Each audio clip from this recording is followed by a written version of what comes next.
পৃথিবীতে কোন নাফরমান ব্যক্তি সর্বপ্রথম জিনার গুনায় লিপ্ত হয়েছিল এবং ইসলামে জেনাকারীর শাস্তি কি জানতে হলে ভিডিওটি শেষ পর্যন্ত দেখতে থাকুন। দর্শক, মানব জাতির আদি পিতা হযরত আদম ও মা হাওয়া আলাইহিস সালাম জান্নাতে শয়তানের ধোঁকায় পড়ে নিষিদ্ধ ফল ভক্ষণ করার কারণে আল্লাহ তাআলা তাদেরকে জান্নাত থেকে দুনিয়াতে নামিয়ে দেন।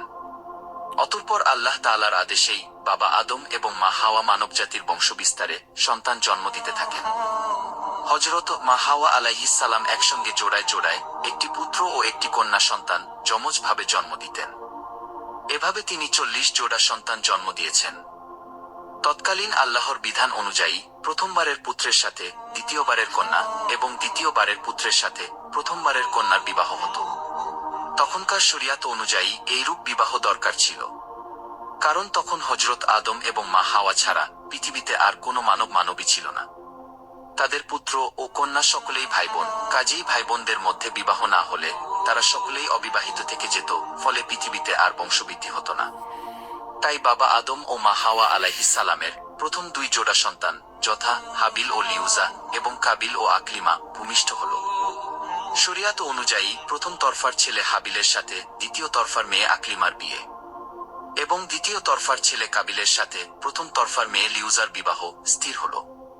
কাবিলের যমজ বোন আকলিমা ছিল হাবিলের যমজ বোন লিউজার অপেক্ষা অনেক সুন্দরী, কিন্তু যেদি কাবিল তার যমজ বোন আকলিমাকে বিবাহ করবে, কেননা সে অপরূপ সুন্দরী, কিন্তু তৎকালীন শরিয়াত মতে তারা বৈধ ছিল না।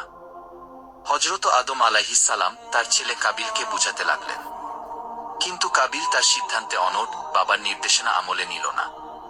হযরত আদম আলাইহিস সালাম সমস্যায় পড়ে গেলেন।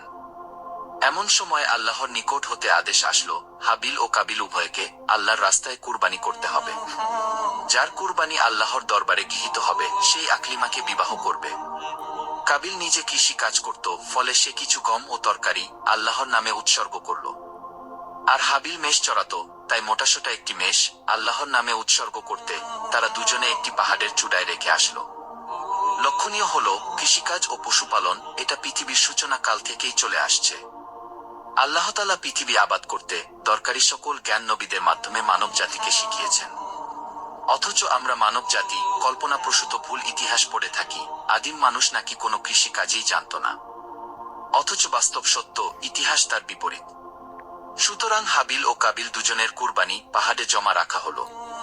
তখনকার নিয়ম অনুযায়ী আকাশ থেকে অগ্নিশিখা এসে যার কুরবানি জ্বালিয়ে পুড়িয়ে দিত তার কুরবানি কবুল বলে বিবেচিত হতো, আর যার কুরবানি অলৌকিক অগ্নিশিখা পুড়িয়ে ছাই করে দিত না সেটা কবুল নয় বলে বিবেচিত হতো। নিয়ম অনুযায়ী একটি অগ্নিশিখা এসে হাবিলের মেষটি পুড়িয়ে দিয়ে গেল, আর কাবিলের গম ও তরকারি যথারীতি পড়ে রইল। কাজেই হাবিল আকলিমাকে বিবাহ করবেন তা নির্ধারিত হয়ে গেল। হাবিল ছিল সহজ সরল প্রকৃতির এবং ধর্মপ্রাণ, আর কাবিল ছিল শয়তানের অনুগামী হিংসুক।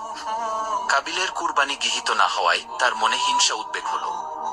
সে এতটাই উত্তেজিত হয়ে পড়ল যে ক্রোধের বশবর্তী হয়ে হাবিলকে হত্যা করার মনস্থ করল।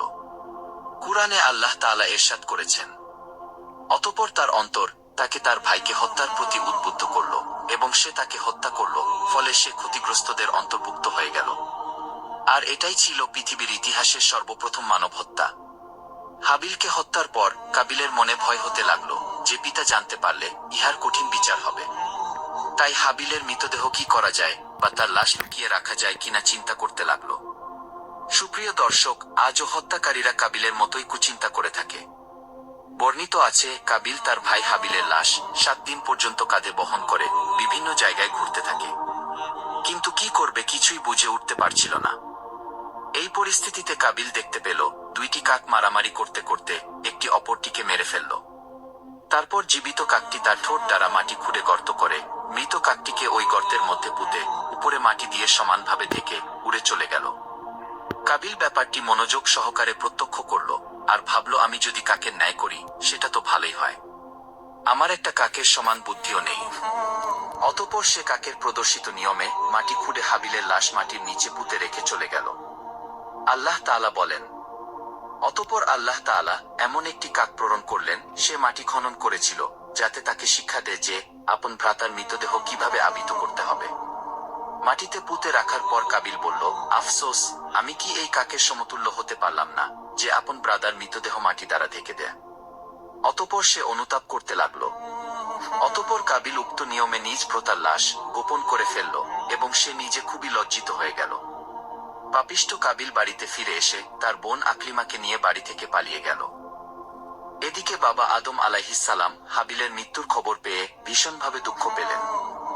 অতঃপর তিনি নিখোঁজ হওয়া কাবিল ও আকলিমার সন্ধান করল, কিন্তু তাদেরকে খুঁজে পেল না। আল্লাহর অবাধ্য নাফরমান কাবিল তার যমজ বোন আকলিমাকে নিয়ে গহীন জঙ্গলে চলে যায় এবং তারা শয়তানের ধোকায় পড়ে দুজনে জিনায় লিপ্ত হয়। অতঃপর তারা শয়তানের কুমন্ত্রণায় অগ্নি পূজাও শুরু করে। তারিখের বর্ণনা অনুযায়ী কাবিল ও তার যমজ বোন আকলিমা সর্বপ্রথম পৃথিবীতে জেনায় লিপ্ত হয় এবং তারাই সর্বপ্রথম প্রকৃতি পূজা শুরু করে।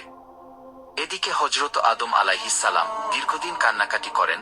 অবশেষে আল্লাহ তাআলা একটি পুত্র সন্তান দান করেন, যার নাম হল শীস আলাইহিসসালাম। মহান আল্লাহ তাআলা তাকে নবুয়াতের সুমহান মর্যাদায় ভূষিত করেন। হযরত আদম আলাইহিসসালামের হায়াতে জিন্দেগি শেষ হয়ে আসলো। তিনি তার সকল পুত্রকন্যা এবং উপদ্রদের থেকে একসাথে সৎভাবে চলার উপদেশ দিলেন। তিনি বললেন, তার মৃত্যুর পর শীস তার প্রতিনিধি হবেন। তার উপদেশ মতো চলার জন্য সকলকে পরামর্শ দিয়ে চিরবিদায় নিলেন। আদিপিতা হযরত আদম আলাইহিসসালাম ইন্তেকালের পর হযরত শীস আলাইহিসসালাম তার প্রতিনিধি হলেন। সুপ্রিয় দর্শক, জেনাকারী ব্যক্তি যদি অবিবাহিত হয় তাহলে তাকে 100টি বেতের আঘাত ও 1 বছরের দেশান্তর করতে হবে। আর যদি সে বিবাহিত হয় তাহলে তাকে রজম তথা পাথর মেরে